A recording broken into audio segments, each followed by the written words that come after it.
Hello, in front of me I've got Ford Explorer. In this video I'll show you how to activate cruise control.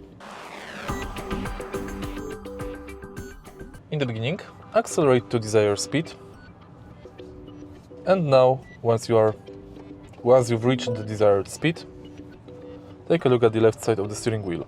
Press this button until you see cruise control on the instrument cluster. And now press reset button to activate it. Cruise control is now set.